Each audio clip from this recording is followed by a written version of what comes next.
ओम शांति। आज का टॉपिक है दूसरों के साथ तुलना करना। ಇವತ್ತಿನ ಟಾಪಿಕ್ ಇದೆ ಅನ್ಯರ ಬಗ್ಗೆ ಕಂಪೇರ್ ಮಾಡೋದು, ಅಂದ್ರೆ ಅನ್ಯರ ಜೊತೆಲಿ ನಮಗೆ ನಾವು ಹೋಲಿಸೋದು, ಕಂಪೇರ್ ಮಾಡೋದು. ಅವ್ರು ಹೆಚ್ಚು ನಾನು ಕಡಿಮೆ, ನಾನು ಹೆಚ್ಚು ಅವ್ರು ಕಡಿಮೆ, ಆ ಥರ.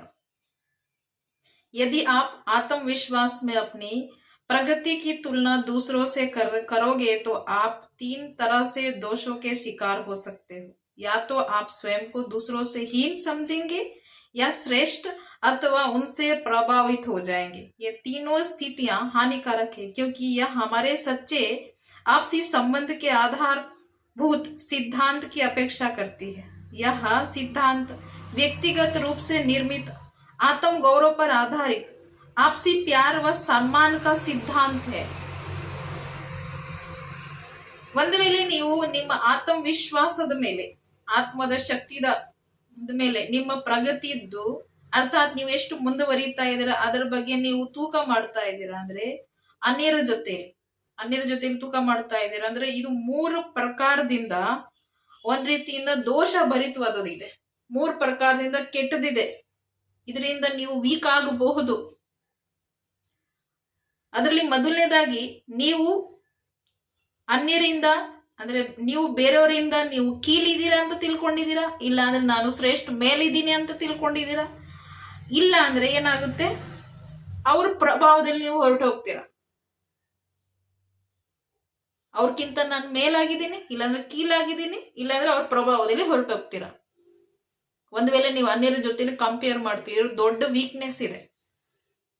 ಈ ಮೂರು ಪರಿಸ್ಥಿತಿಗಳಲ್ಲಿ ಇದು ಒಂದ್ ರೀತಿಯಿಂದ ತೊಂದರೆ ಕೊಡ್ತಕ್ಕಂಥದ್ದಾಗಿದೆ, ಇಮೋಷನಲ್ ಟಾರ್ಚರ್ ಆಗೋ ತರ ಆಗುತ್ತೆ. ಯಾಕೆಂದ್ರೆ ಇದು ನನ್ನ ಸತ್ಯವಾದದ್ದು, ಪರಸ್ಪರ ಇರೋದು ಸಂಬಂಧದ ಆಧಾರದ ಮೇಲೆನೆ ಸಿದ್ಧ ಆಗೋದು. ಮತ್ತು ಇದರಿಂದ ಏನಾಗುತ್ತೆ, ಅವರಿಂದ ನನಗೆ ಏನೋ ಪ್ರಾಪ್ತಿ ಆಗ್ಬೇಕು, ಅವ್ರಕ್ಕಿಂತ ನಾನು ಕಡಿಮೆನಾ, ಅವ್ರಕ್ಕಿಂತ ನಾನು ಏನು ಕೀಲ್ನಾ, ಆ ತರ ಭಾವನೆ ಇಮೋಷನಲ್ ಟಾರ್ಚರ್ ಆಗತ್ತೆ. ಇದೇನೆ ಸಿದ್ಧ ಆಗೋದು. ಇದರದ ಸಿದ್ಧಾಂತ ಏನಾಗಿದೆ, ವ್ಯಕ್ತಿಗತ ರೂಪದಲ್ಲಿ ನಿರ್ಮಿತ ಆಗಿರೋದು. ಅಂದ್ರೆ ನಿಮ್ಮ ಮನಸ್ಸಲ್ಲಿ ಆಲೋಚನೆ ನಡೆಯುತ್ತಲ್ಲ, ನಿರ್ಮಾಣ ಆಗುತ್ತಲ್ಲ, ಆತ್ಮಿಕ ಗೌರವದ ಆಧಾರದ ಮೇಲೆ ಪರಸ್ಪರ ಪ್ರೀತಿ, ಸನ್ಮಾನ, ಇದೆಲ್ಲ ಸಿದ್ಧ ಆಗುತ್ತೆ. ನಿಮ್ಮ ಆತ್ಮದಲ್ಲಿ ಎಷ್ಟು ಶಕ್ತಿ ಇದೆ, ಎಷ್ಟು ನೀವು ಸ್ವಮಾನದ ಅಭ್ಯಾಸದಲ್ಲಿ ಇದ್ದೀರಿ, ನಿಮ್ಮ ಆತ್ಮಗೆ ಎಷ್ಟು ಗೌರವ ಇದೆ, ಆ ಆಧಾರದ ಮೇಲೆ ಏನಾಗುತ್ತೆ, ಪರಸ್ಪರ ಪ್ರೀತಿ, ಸನ್ಮಾನ ಅದೂ ಸಿದ್ಧ ಆಗುತ್ತೆ. ಮತ್ತೆ ನೀವು ಅವ್ರ ಪ್ರತಿ ಈರ್ಷ್ಯೆ, ದ್ವೇಷ, ಇದೆಲ್ಲ ಭಾವನೆಗಳು ಸಹ ಸಿದ್ಧ ಆಗುತ್ತೆ.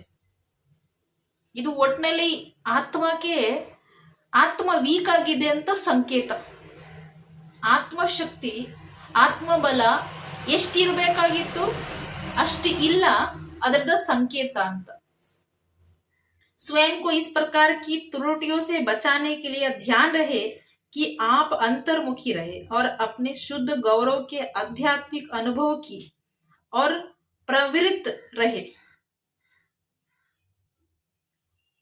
ಹೇಳ್ತಿರೋದು ಏನಂದ್ರೆ, ನಿಮಗೆ ನೀವು ಈ ಕೆಟ್ಟ ಭಾವನೆದಿಂದ, ಈ ಕೆಟ್ಟ ಆಲೋಚನೆದಿಂದ ದೂರಾಗಿ ಇಟ್ಕೊಳ್ಳೋಕ್ಕೋಸ್ಕರ ಸದಾ ಗಮನ ಇರಲಿ. ನಾನು ಅಂತರ್ಮುಖಿ ಆಗಿರೋಣ.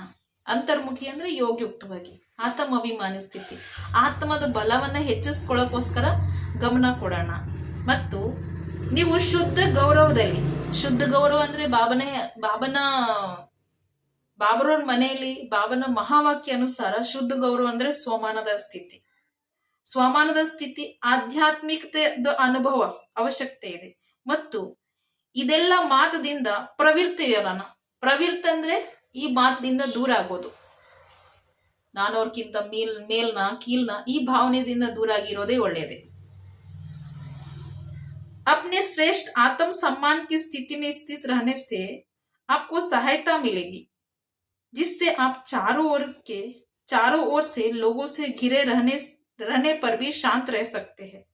ನಿಮ್ಮ ಶ್ರೇಷ್ಠ ಆತ್ಮ ಸಮ್ಮಾನದ ಸ್ಥಿತಿಯಲ್ಲಿ ಇದ್ರೆ, ಆತ್ಮ ಸಮ್ಮಾನ ಅಂದ್ರೆ ಆತ್ಮಿಕ ಸ್ವಮಾನದ ಸ್ಥಿತಿಯಲ್ಲಿ ಇರೋದ್ರಿಂದ ನಿಮ್ಗೆ ಸಹಾಯತನೂ ಸಿಗುತ್ತೆ, ನಿಮ್ಗೆ ಸಹಯೋಗ ಸಿಗುತ್ತೆ, ನಿಮ್ಮ ಆತ್ಮ ಬಲದ ಸಹಯೋಗ. ಮತ್ತು ನೀವು 4 ಕಡೆ ಇಡೀ ಪ್ರಪಂಚದಲ್ಲಿ ಯಾವ್ದಾದ್ರೂ ಗುಂಪದಲ್ಲಿ ಇದ್ರೆ, 4 ಜನ ಮಧ್ಯದಲ್ಲಿ ಇದ್ರೇನು ಸಹ ನೀವು ಶಾಂತವಾಗಿ ನಿಮಗೆ ನೀವು ಇಟ್ಕೋಬಹುದು. अपने आप से पूछते रहिए कि मैं कौन हूं, मेरा रूहानी व्यक्तित्व इस घटना या व्यक्ति विशेष के प्रति कैसी प्रक्रिया कर रहा है, कैसी प्रक्रिया करेगा. इससे आपको स्वयं भी स्थिरता लाने में और भी मदद करेगा. ಆಗ ನೀವೇನ್ ಮಾಡಬೇಕು, ನಿಮಗೆ ನೀವು ಕೇಳ್ಕೋಬೇಕು, ನಾನು ಯಾರು, ನನ್ನ ಆತ್ಮಿಕ ವ್ಯಕ್ತಿತ್ವ, ರುಹಾನಿ ವ್ಯಕ್ತಿತ್ವ ಅಂತ ಹೇಳ್ತಾರೆ, ಈ ಘಟನೆ ಮತ್ತು ವ್ಯಕ್ತಿಯ ವಿಶೇಷತೆ ಪ್ರತಿ ಹೇಗೆ ಪ್ರಕ್ರಿಯೆ ಮಾಡ್ತಿರೋದು, ಈ ಆತ್ಮ ಪ್ರತಿ, ಈ ಮನುಷ್ಯ ಆತ್ಮ ಪ್ರತಿ, ಇವ್ರ ವಿಶೇಷತೆ ಪ್ರತಿ ನಮ್ಮ ಮನಸ್ಸಿನ ಆಲೋಚನೆ ಏನೇನು ಉತ್ತರ ಕೊಡ್ತಾ ಇರೋದು ನಿಮಗೆ ನೀವು ಚೆಕ್ ಮಾಡಬೇಕು. ನಮ್ಮ ಮನೋಭಾವನೆ ಯಾಕೆ ಹಿಂಗ್ ಬರ್ತಾ ಇದೆ, ಕಾರಣ ಏನು, ಬೇರೆಯವ್ರ ಪ್ರತಿ ಹಿಂಗಿಲ್ವಲ್ಲ, ಇವ್ರ ಪ್ರತಿನೇ ಅಷ್ಟು ಕಂಪೇರ್ ಯಾಕೆ ಅಂತ ನಮಗೆ ನಾವು ಚೆಕ್ ಮಾಡಬೇಕು. ಇಸ್ಸೆ ನಿಮಗೆ ನೀವು ಸ್ಥಿರಾಗಿ ಇಟ್ಕೊಳ್ಳೋಕ್ಕೋಸ್ಕರ, ಶಾಂತವಾಗಿ ಇಟ್ಕೊಳ್ಳೋಕ್ಕೋಸ್ಕರ ಮತ್ತೊಮ್ಮೆ ನಿಮಗೆ ಸಹಯೋಗ ಸಿಗುತ್ತೆ, ಇನ್ನು ಜಾಸ್ತಿ ಸಹಯೋಗ ಸಿಗುತ್ತೆ. ನನ್ನ ಕಡೆಯಿಂದ ನಿಮ್ಗೆ ಇದೇ ಮಾತು ಹೇಳ್ತೇನೆ ಅಂದ್ರೆ, ನಿಮ್ಗೆ ಅನ್ಯರ ಬಗ್ಗೆ ಕಂಪೇರ್ ಬರ್ತಾ ಇದೆ, ಆ ಒಬ್ರಿಗೋಸ್ಕರ ಮಾತ್ರ, ಎಲ್ಲರ ಜೊತೆ ಅಲ್ಲ, ಆ ಒಬ್ರಿಗೋಸ್ಕರ ಮಾತ್ರ ಕಂಪೇರ್ ಬರ್ತಾ ಇದೆ ಅಂದ್ರೆ, ಇವ್ರಕ್ಕಿಂತ ಮೇಲ್ನ, ನಾನು ಕೀಲ್ನ, ಏನ್ ಇವ್ರಕ್ಕಿಂತ ನಾನು ಕಡಿಮೆನ, ಅದೆಲ್ಲ ಭಾವನೆಗಳು, ಇದು ಆತ್ಮದ ವೀಕ್ನೆಸ್ಸು. ಈಜಿ ಭಾಷೆಯಲ್ಲಿ ಹೇಳಿದರೆ ನಿಮ್ಮ ಆತ್ಮಶಕ್ತಿ ಹೆಚ್ಚಿಸ್ಕೊಳ್ರಿ ಮತ್ತು ಸಂಕಲ್ಪ ಚೇಂಜ್ ಮಾಡಿ. ಬಾಬಾ ಹೇಳ್ತಾರೆ ಇನ್ನೊಂದು ಭಾಷೆಯಲ್ಲಿ, ಶುಭ ಭಾವನೆ, ಶುಭ ಕಾಮನೆ, ಸ್ವಮಾನ ಮತ್ತು ಸನ್ಮಾನ. ಸ್ವಮಾನದ ಅಭ್ಯಾಸದಲ್ಲಿ ಇರಿ, ಯಾರೇ ಹೇಗಾದ್ರೆ ಇರಲಿ, ಆದರೂ ನೀವು ಸನ್ಮಾನ ಕೊಡಿ. ಇದರಿಂದ ನಿಮ್ಮ ಸಂಸ್ಕಾರ ಒಳ್ಳೆ ಸಂಸ್ಕಾರನೂ ಆಗುತ್ತೆ, ನಿಮಗೂ ನೀವು ಶಾಂತವಾಗಿ ಇಟ್ಕೊಂತೀರಾ, ಶಾಂತವಾಗಿ ಇಟ್ಕೊಳ್ಳೋಕ್ಕೋಸ್ಕರ ವಿಶೇಷ ಸಹಯೋಗನೂ ಸಿಗುತ್ತೆ. ಮತ್ತೆ ಬಾಬಾ ಈಜಿ ಭಾಷೆಯಲ್ಲಿ ಹೇಳ್ತಾರಲ್ಲ, ಅಂತರ್ಮುಖಿ, ಇದು ಅವಶ್ಯಕತೆ ಇದೆ, ಎಲ್ಲರಿಗೂ ಬೇಕಾಗಿದೆ. ಈ ಅಭ್ಯಾಸ ನಾವು ಮಾಡ್ತಾ ಇರ್ತೀವಿ, ನೀವು ಮಾಡ್ರಿ. ಓಂ ಶಾಂತಿ.